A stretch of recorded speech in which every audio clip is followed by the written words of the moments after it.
Chapter 5. The Prisoners. The temperature had risen while Harvey had been at lunch. A heat haze hovered over the lawn, which was lusher and more thick with flowers than he remembered, and it made the trees around the house shimmer. He headed toward them, calling Wendell's name as he went. There was no reply. He glanced back toward the house, thinking he might see Wendell at one of the windows, but they were all reflecting the pristine blue. He looked from house to heavens.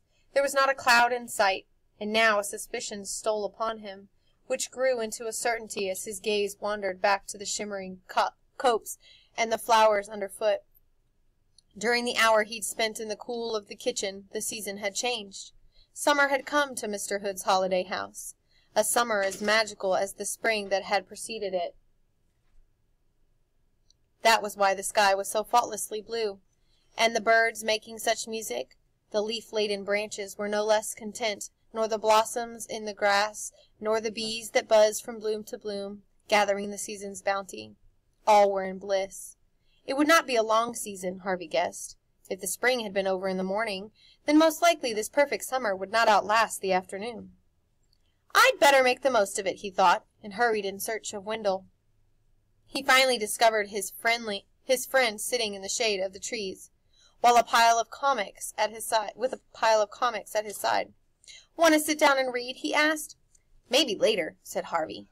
"First, I want to go look at this lake you were talking about. Are you going to come?" "What for? I told you it's no fun." "All right, I'll go on my own." "You won't stay long," Wendell remarked, and went back to his reading. Though Harvey had a good idea of the lake's general whereabouts, the bushes on that side of the house were thick and thorny, and it took him several minutes to find a way through them. By the time he caught sight of the lake itself, the sweat on his face and back were clammy, and his arms had been scratched and bloodied by barbs. As Wendell had predicted, the lake wasn't worth the trouble. It was large, so large that the far side was barely visible, but gloomy and drear. Both the lake and the dark stones around it covered with a film of green scum. There was a legion of flies buzzing around in search of something rotten to feed on, and Harvey guessed they'd have no trouble finding a feast. This was a place where dead things belonged. He was about to leave when a movement in the shadows caught his eye. Somebody was standing further along the bank, almost eclipsed by the mesh of thicket. He moved a few paces closer to the lake, and saw that it was Lulu. She was perched on the slimy stones at the very edge of the water, gazing into their depths. Speaking in a near whisper for fear he'd startle her, Harvey said, "It looks cold." She glanced up at him, her face full of confusion, and then, without a word of reply, turned and bounded away through the bushes. "Wait!" Harvey called, hurrying toward the lake. Lulu had already disappeared, however, leaving the thicket shaking.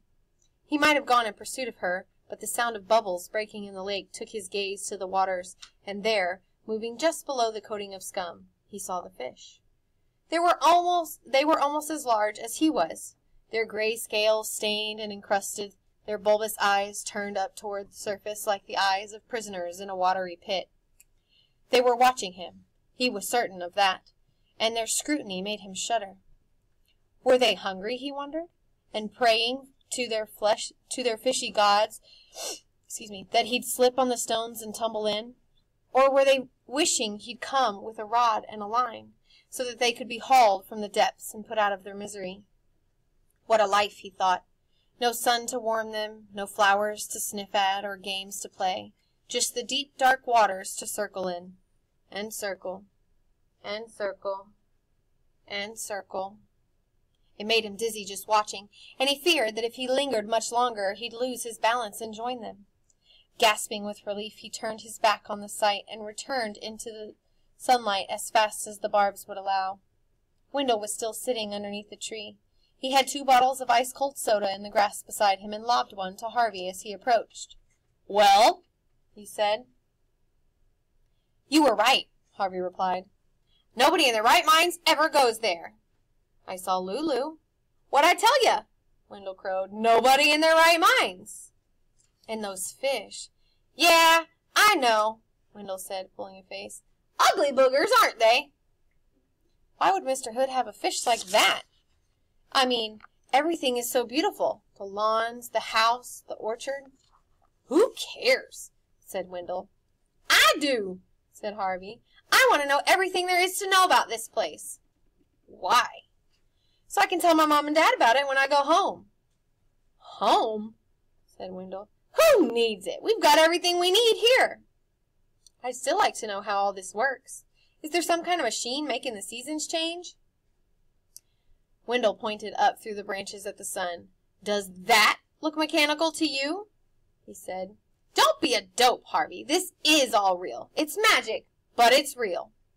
"You think so?" "It's too hot to think," Wendell replied. "Now sit down and shut up." He tossed a few comics in Harvey's direction. "Look through these. Find yourself a monster for tonight." "What's happening tonight?" "Halloween, of course," Wendell said. "It happens every night."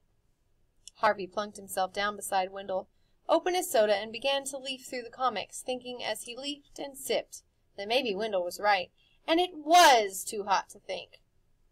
However this miraculous place worked, it seemed real enough. The sun was hot, the soda was cold, the sky was blue, the grass was green. What more did he need to know?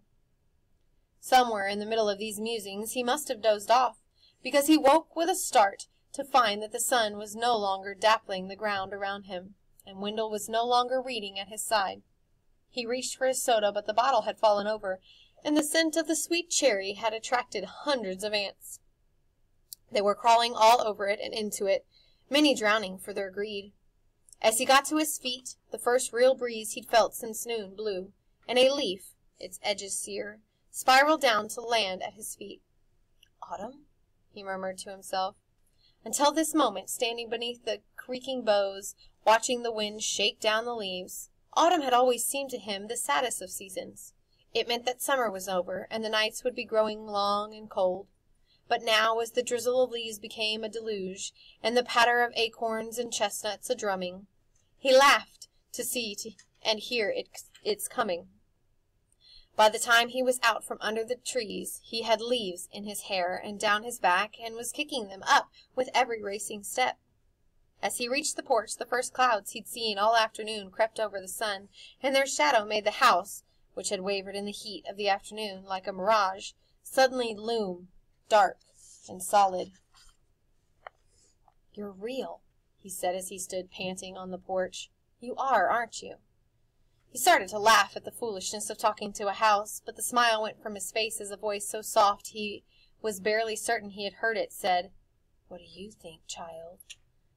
He looked for the speaker, but there was nobody at the threshold, nor out on the porch, nor on the steps behind him. "Who said that?" he demanded.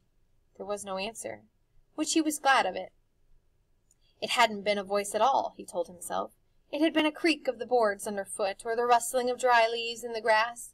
But he stepped into the house, with his heart beating a little faster, reminding himself as he went that questions weren't welcome here. What did it matter anyway, he thought, whether this was a real place or a dream? It felt real, and that was all that mattered. Satisfied with this, he raced through the house, into the kitchen where Mrs. Griffin was weighing the table down with treats.